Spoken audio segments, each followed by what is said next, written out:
Big stuff happening overnight, and we begin with a Fox News alert. A brazen act of defiance from North Korea. The rogue nation claiming its first successful test of an intercontinental ballistic missile capable of reaching the U.S. Yeah, Griff Jenkins live in Washington, D.C. with the president's fire response to this yesterday. Good morning, Griff.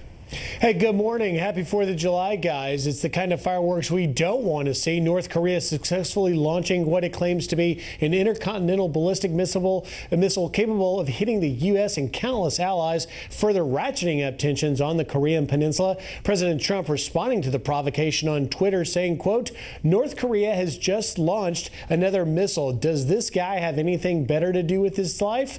Hard to believe that South Korea and Japan will put up with this much longer. Perhaps China will put a heavy move on North Korea and end this nonsense once and for all.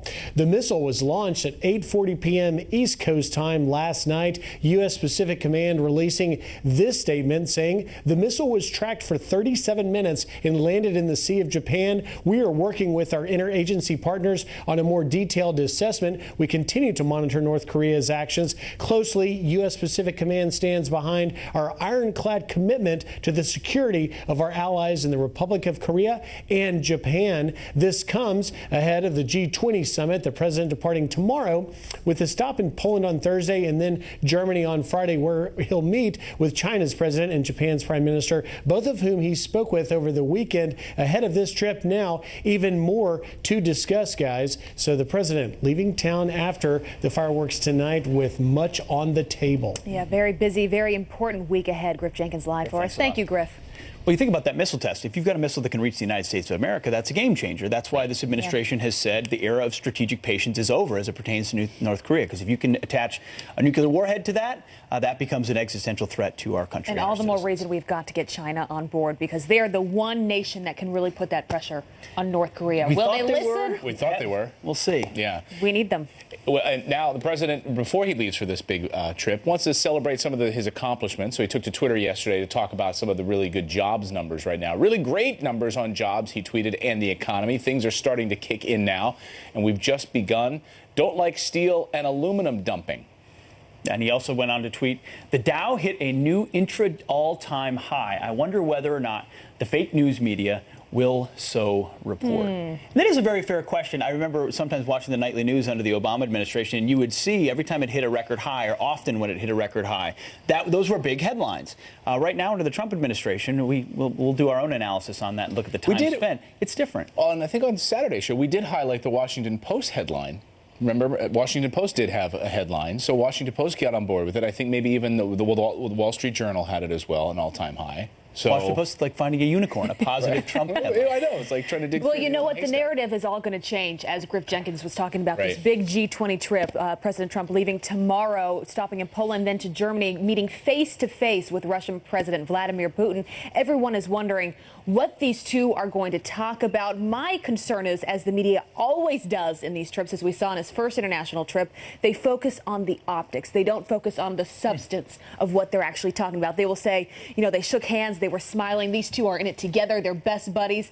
Who knows what is actually said right behind closed doors? Will that be focused on? I hope it is. Well, sometimes we get the optics, and then sometimes we have leaked audio, right? So we not only have the optics, we have some microphones, some hot microphone moments, and people forget that how boom microphones work, which is what was used in this situation, where President Obama is sitting there with Russian President Medvedev a few years ago, and this was that hot mic moment when he talked about his re-election and how he would have some flexibility. Remember this?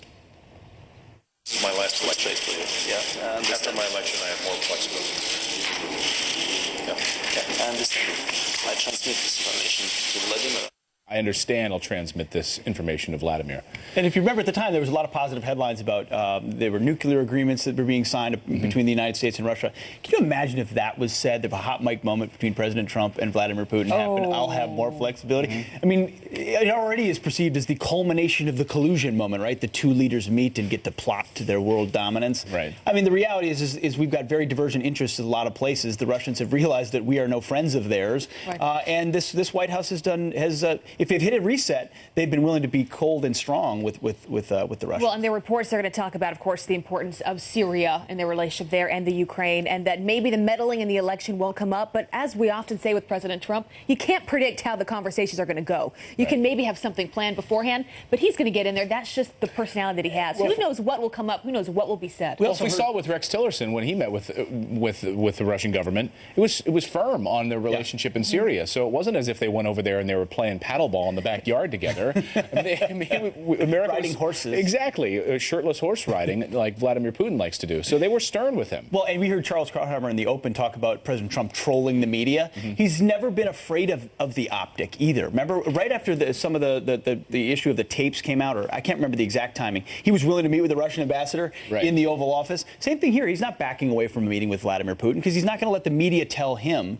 from their perspective, that there's collusion or there's a problem. He's meeting with a world leader to try to solve big things. So there's a new poll. You mentioned the media. There's a new poll about the America's trust towards President Trump and also towards the media. If we can show these numbers up on the screen, it says a great deal, a good amount that trust the Trump administration, 37% in this poll. The media, 30%. That's right. Obviously, you're not going to hear them report on this because they only like to pat themselves on the back. So Trump is doing better than polls are doing. Well, Look, people don't trust polls. Think about that. 35% of support or believe that they put a lot of faith in polls, which, even that Trump administration number of 37, there's been other polls that have them as high as 50%. And some, the Rasmussen polls, which were seen as some of the most accurate during the election. Correct. Have him much higher, closer to 50. So what do you think? We always love asking our viewers, because you guys are usually the most honest of all. Who do you trust more, the Trump administration or the media? Send us your thoughts this morning. We will, of course, read them and play them back. Or are you just a big fan of the polls and you think they're always right, too, because they nailed it? Right. Let us know what you think. Friends at FoxNews.com. How much do you love polls? That's right.